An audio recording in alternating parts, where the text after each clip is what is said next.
Okay, there we are. So, once again, I'm Charlotte. All right, I'm Jay. And where shall we continue on We'll this continue one? our random topics, random stuff. Yeah. And I think you've got some questions or something in front of you. Yes, yeah. So actually, I didn't use any of these. I just kind of jumped off from where we were going. We were kind of thinking about manners because last time we were talking about etiquette, but actually, we kind of just finished the audio portion talking about Jehovah's Witnesses. And then another thing came to my head because I was looking at this about manners, and it says here, one of the questions is, do you think people were more polite in the past? And I don't know, like, I have a lot of thoughts on this. What do you think? Were people more polite in the past? I wouldn't say so. Mm-hmm. Maybe they were more restricted or... No, I wouldn't say so. What? Yeah. Because politeness is yeah. not just about the way you show your emotions or the words you use, but also about your intention. Isn't it like every generation thinks that young people Yeah, are yeah, much worse it's than before? Even going back to like ancient Greece. Yeah, I think it's generational. Yeah. Generational. And I wouldn't like to overgeneralize, like to say that like previous generations were worse or better than this, because you can always find some exceptions. Is there? So thinking about this, is there some kind of like something like people a generation above you or whatever, like not in the same generation as you or even younger? Is there something they do? Sorry to interrupt. That they think is polite but you don't like? So, for example, like my parents are in their 60s now, and like 60s and older in that generation, they like to fuss over you. Like my mum would always say, whenever I woke up, she would always say, "Oh, you look tired" to me, and it would really annoy me. But what's starting it with a compliment? Oh yeah, what she means is like it's like meant to show care towards someone. But obviously, it used to really annoy me because obviously I didn't interpret it that way. But it is very much like a generational thing. So for them, it was their way of saying like, oh, you know, maybe you should get some rest, you know, that kind of thing, right? Yeah, you get the idea.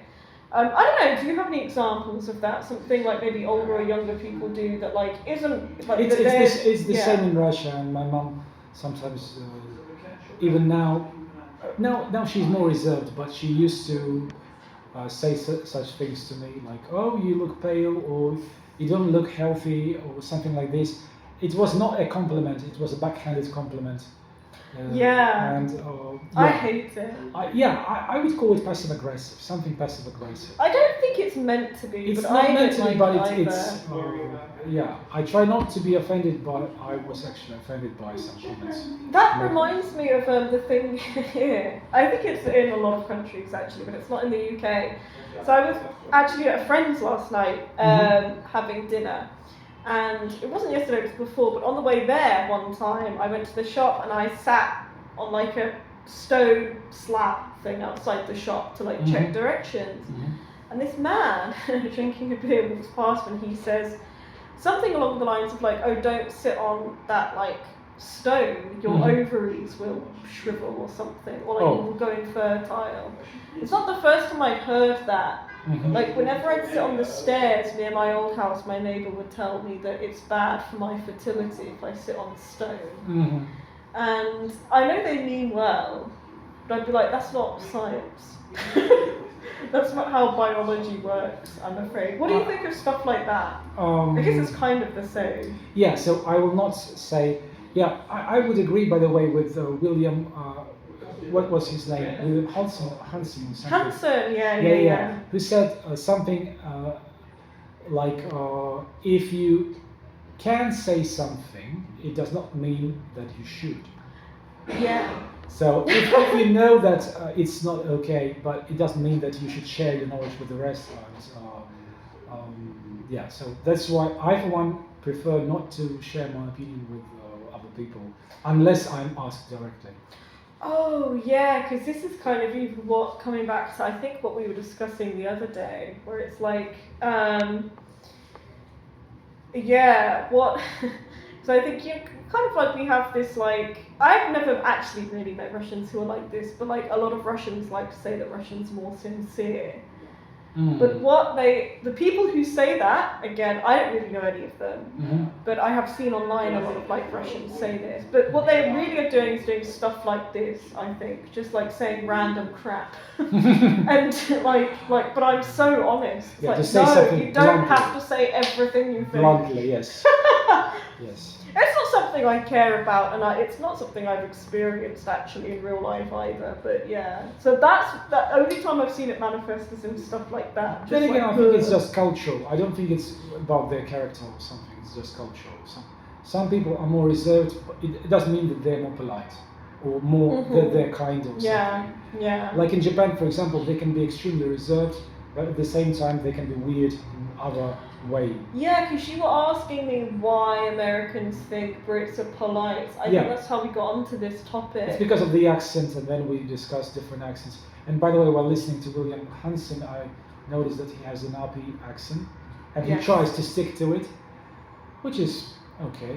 Yeah, but he was privately educated, so I think that is his accent. maybe. Yeah. At least he's. The way people speak, it's always nearly always telling.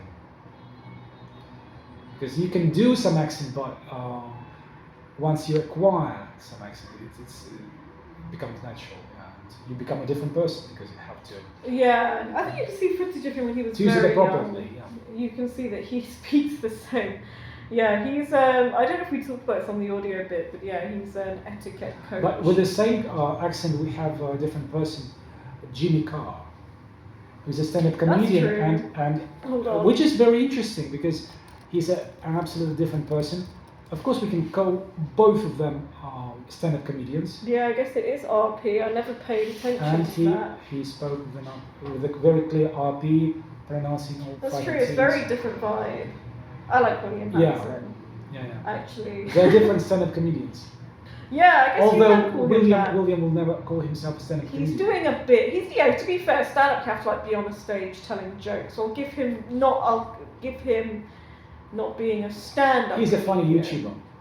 He's great, actually. Yeah. He knows what he's talking about, but yeah, it's part of the persona. Mm-hmm. But anyway, the podcast he has is really good, actually. It's very good and tongue-in-cheek. And speaking of manners and mannerism, I was really shocked that despite his certain flavor around him, like camp flavor, his accent was not camp at all.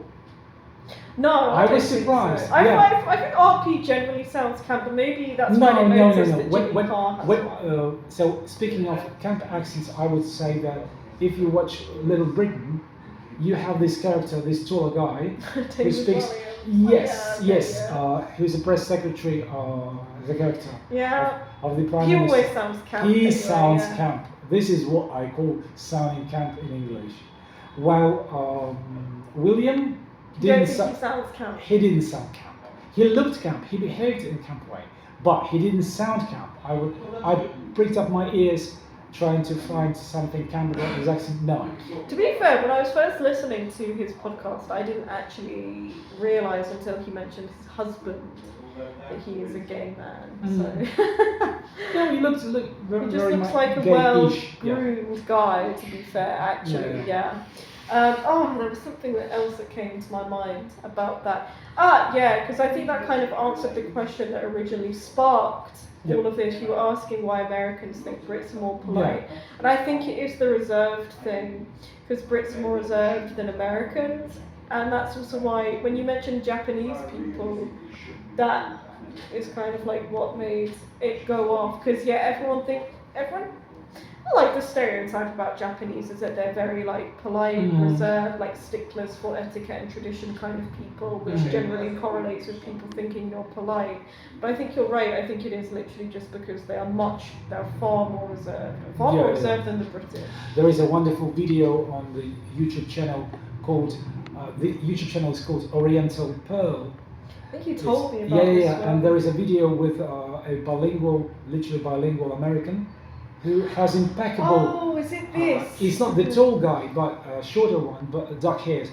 But he behaves in a very Japanese way. He doesn't even only sound Japanese. He behaves in Japanese way. Have a look again. And he's always like bowing, always like nodding politely. listening attentively, just keeping a distance. But I would agree with William Hansen that there is something we should learn from Americans. So we should try to be more friendly, more positive, because this coldness and reservedness, when we look alienated, like very insular, when someone approaches us. Americans are more positive, and even listening by their music, we'll hear the difference, because the British music would be sad with all this doom and gloom, while Americans have something more positive, more optimistic. And this optimistic attitude, of course, it shouldn't be so vulgar, so loud, like Americans prefer to have. But still, we should be more open, less insular. Okay, yeah, because I haven't watched many of his actual videos. Is there anything else you learned? What else? From the videos? Just some random stuff like how to eat peas, etc., It's etc. cool. I like it actually. Yeah. It's good fun. So it's kind of he knows in and out, like the ins and outs of all of the etiquette rules and stuff like that. But I like that he does it tongue in cheek. There's a good phrase that he has about when you should, knowing how and when to be doing all this etiquette stuff, basically. Right time, right place.